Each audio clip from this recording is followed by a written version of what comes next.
Hello everyone! Good morning! Say good morning to them. Good morning, guys.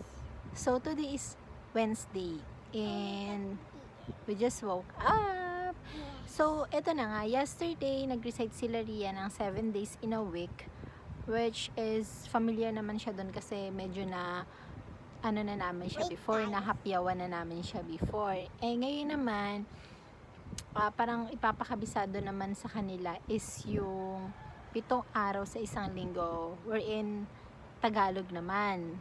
Yun yung medyo struggle namin kasi 'di ba yung Tagalog medyo mahaba yung syllable. Like Martes sa Tagalog is ay sa English Tuesday. O parehong 2 syllables lang. Ano ba yung sinasabi ko?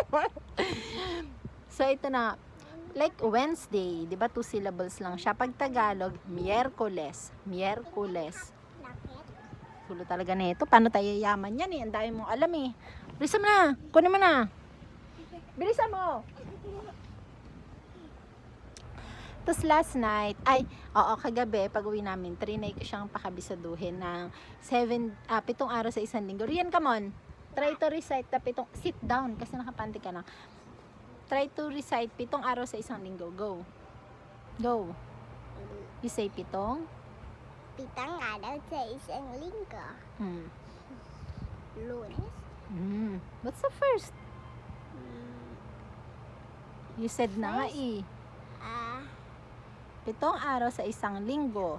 pitang araw sa isang linggo. Oh. Ano? Li?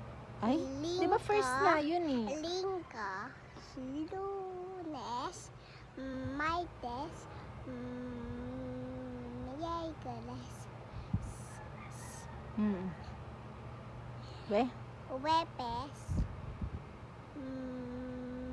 Martes. Pinapahiya mo ako eh. Ma- Di ba after Webes, Biyernes. last. Sabado. Okay, again. 7. Pitang araw sa isang linggo.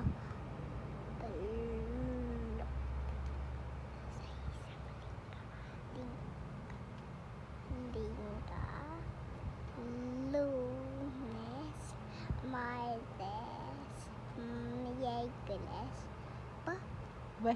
Webes, Biyernes, Sabado. Good job. So, ayun na nga. Bibigyan ko lang kayo ng few tips.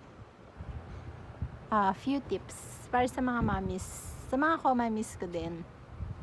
Kung paano ko siya pinapa-memorize si Ria ng mga ganon. Though, hindi naman talaga natin sila kailangang obligahin agad na ma-memorize yung mga ganon. Pero just to familiarize na hindi naman isang Rian, ang ligot mo talaga. Na kahit hindi naman nila agad ma-memorize, at least makabisado nila. Pareho lang yun. Ma-familiarize sila. So ito na, first na ginagawa ko, 2 tips lang. Sinishare ko lang ha, baka lang sa kaning effective sa inyo or baka magustuhan nyo lang din, makatulong sa inyo. First na ginagawa ko, bond paper or Manila paper, susulat ko siya ng malalaki, pentel pen, and then ipopost ko siya sa dingding. Anong purpose? Para lang, for example, wala ako or silang dalawa nandito ng lola niya, pag kunyari, busy tayo sa mga ginagawa natin sa araw-araw, nakadikit lang sa pader. So, kumbaga, reminder na, kailangan nga pala nila itong pag-aralan. Or kahit mahapyawan lang, kahit busy si Rian or busy kami. Rian, try, what's the first day in a week? You say mo na, Monday. Parang, yung mahahapyawan nyo somehow. Basta you remember ha, first day is Monday. Ganon. Mahahapyawan nyo next Tuesday. Parang hindi nyo siya kailangang fokusan na uupuan nyo para i-discuss lang yon, yung ganon. Para hindi rin masyadong sa kanila burden. Kasi alam mo naman yung mga bata pag inano mo yan, mag-study tayo, na alam nilang doon tayo nakafocus. Medyo sa kanila yan, labag sa kalooban nila. So, second,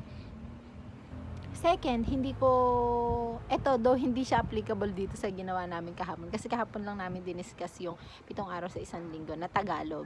Second, hindi ko siya binibigla na dapat 7 yon makabisado niya. Like sa mga tula, pag may kailangan i-recite na tula, hindi mo pwedeng hapyawan na buong paragraph na yon isang upuan.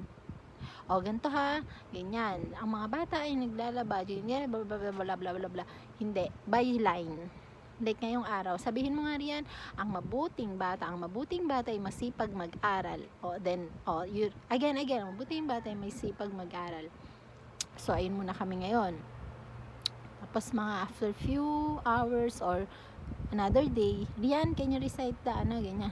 Ang mabuting bata ay masipag mag-aral. Pag master niya na yon, yung first line na yon, dudugtungan na namin siya na isa pang line. Yung ganon, hindi ko muna sa kanya i-brought up yung buong para hindi siya ma-pressure. And the third one, yung ginawa namin kagabi, doon lang sa 7 araw sa isang linggo, inano ko siya, yung first letter. Pansin nyo, kung nagre-recite siya, gagana. Sasabihin niya yung sound ng first letter. Like, 7 araw sa isang linggo. Puro L muna. 2 L. Linggo.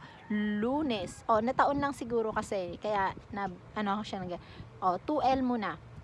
Linggo. Lunes. 2 L. Sunod, 2 M naman. Martes. Miyerkules. 2 L, 2 M. So, 4 na. So, 3 na lang.